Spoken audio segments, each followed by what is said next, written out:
Dans cette vidéo, je vais te donner ma méthode pour obtenir rapidement plus de 1000 abonnés. Et c'est d'ailleurs ce que j'ai fait. On va se connecter à cette chaîne que j'ai créée il y a tout juste 2 semaines et elle a aujourd'hui plus de 1000 abonnés. 1000 abonnés, qu'est-ce que ça signifie? Eh bien, cela signifie que tu auras accès à la monétisation. Tu vas pouvoir commencer à générer tes premiers revenus. Il faudra donc 1000 abonnés, mais aussi 4000 heures de visionnage. Mais souvent, ça va de pair. Aujourd'hui, donc, concernant les 1000 abonnés, c'est ce que tu veux savoir. On se connecte à la chaîne que j'ai lancée il y a maintenant 15 jours. Je vais te montrer les petites statistiques juste ici. Bien évidemment, on va même recharger la page. J'aime bien toujours prouver un petit peu ce que je dis. Méfie-toi, il y a énormément de gens qui racontent un petit peu n'importe quoi. Donc, maintenant que j'ai rechargé la page, tu peux voir en effet l'activité de la chaîne. Donc, on voit déjà qu'elle a généré 209 000 vues. Et c'est ce que je te disais tout à l'heure. Au niveau du watch time, je suis à 11 000 heures de watch time. Donc, j'ai beaucoup plus que les 4000 heures nécessaires. Au niveau des abonnés, ça y est, on a passé le seuil des 1000. En effet,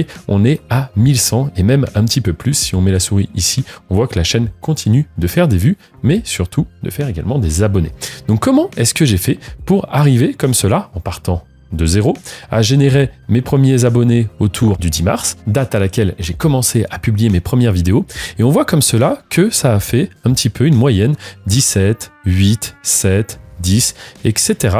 jusqu'à avoir une première montée. Là, on voit que l'algorithme a déjà testé un petit peu mon contenu, ça correspond, et donc YouTube met tout simplement plus en avant mes vidéos. Et là, à la fin, ça fera même une journée à presque 300 abonnés. Comment est-ce que cela est possible? D'où vient le trafic? Comment YouTube fait pour me mettre en avant? Eh bien, je vais répondre à toutes ces questions. Premièrement, ce qu'il faut comprendre, c'est que tu as principalement 3 sources de trafic lorsque tu débutes. Tu vas mettre ta vidéo en public, ça va prendre peut-être quelques jours, parfois même un peu plus, tout dépend de la thématique, on appelle ça une niche, la niche que tu vas choisir. Je te prends un exemple, si tu parles d'actualité, de choses qui sont très marquées de manière temporelle, tu seras mis en avant. Par contre, si ta vidéo traite d'un sujet qui est beaucoup plus intemporel, alors là, ça pourra mettre un petit peu plus de temps à être mis en avant. Mais c'est pas un souci non plus, parce que ta vidéo va continuer à faire des vues sur le long terme. Donc voilà, je dirais qu'il n'y a pas de bonne ou de mauvaise méthode, et c'est pas parce que tu souhaites, comme tout le monde, être rapidement monétisé qu'il va falloir faire des sujets liés à l'actualité. Au contraire, il faut faire des choses qui t'animent, qui t'intéressent. Et donc, une fois que tu as ton contenu, que tu es capable de le produire, qui t'intéresse un minimum, comment faire pour être mis en avant? Je t'ai parlé de 3 manières d'être mis en avant. La première, ça va être les recherches. Tu sais, quand quelqu'un va taper comment faire ceci, comment faire cela, toi, tu crées l'offre et les spectateurs, eux, ont une demande. Donc du coup, si l'offre vient répondre à la demande, eh bien, ta vidéo va faire des vues. Ça, ce sont les recherches. Ensuite, il y a la homepage. Lorsque les viewers, les spectateurs démarrent l'application, YouTube leur propose du contenu.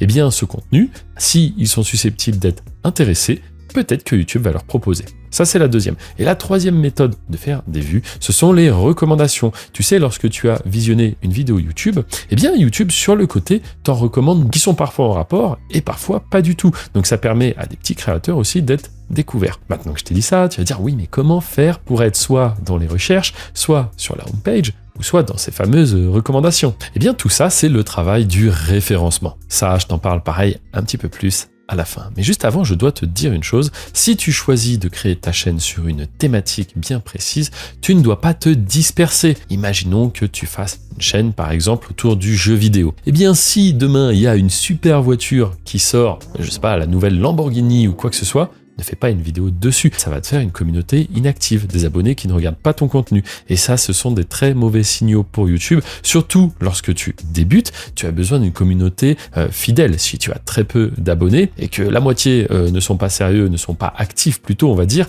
bah, c'est très très mauvais pour YouTube. En fait, YouTube va conclure que ton contenu n'est pas pertinent. YouTube va pas se dire ah mais ils sont abonnés pour la belle voiture, ah mais du coup il fait du gaming. Non, pas du tout. YouTube va se dire ok, il sort une nouvelle vidéo, les abonnés ne cliquent pas, donc le contenu n'est pas pertinent. Donc très important, ne te disperse pas trop. Et ensuite, comment est-ce que ça va fonctionner? Comment l'effet boule de neige va se mettre en place? Eh bien, pour obtenir tes premières vues, il va y avoir 2 paramètres vraiment essentiels. Le taux de clic sur tes miniatures, c'est-à-dire que ta miniature, on la montre à 100 personnes. Combien de personnes cliquent sur cette miniature? Et c'est exprimé en pourcentage.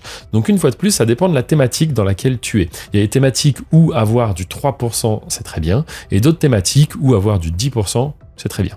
Donc ça, tu n'as pas les chiffres parce que pour le connaître, il faut avoir des chaînes dans ces thématiques. Le but, c'est d'essayer de faire une belle miniature. Regarde un petit peu ce qu'ont fait tes concurrents. S'ils ont réussi à faire des vues, à ce moment-là, il faut faire un petit peu la même chose. Attention, je ne parle pas de copier-coller, mais tu peux t'inspirer de ce qui fonctionne et essayer de faire mieux. Cherche quand même toujours à ajouter un petit peu de valeur. Ça te permettra peut-être même de passer devant certaines chaînes qui sont là depuis très longtemps.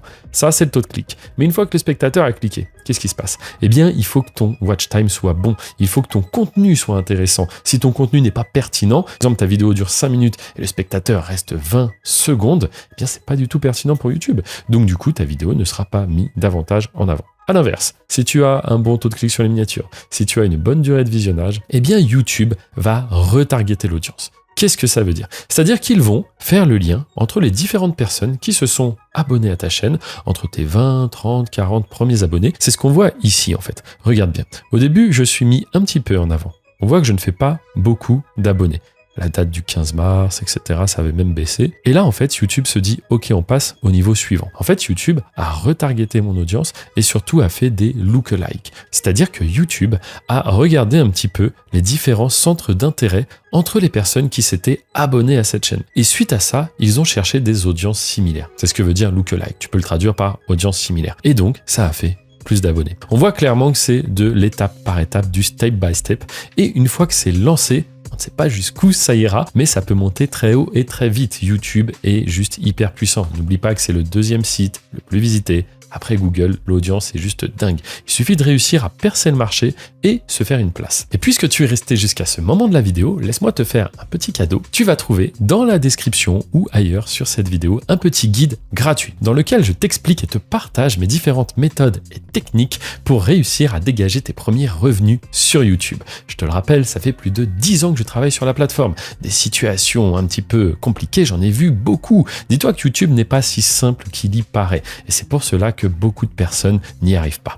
Bref, je ne fais pas plus long. Tu peux aussi t'abonner, mettre un pouce bleu pour me remercier et regarder d'autres vidéos sur cette chaîne. Tu verras que j'ai énormément de valeur à t'apporter. À très bientôt.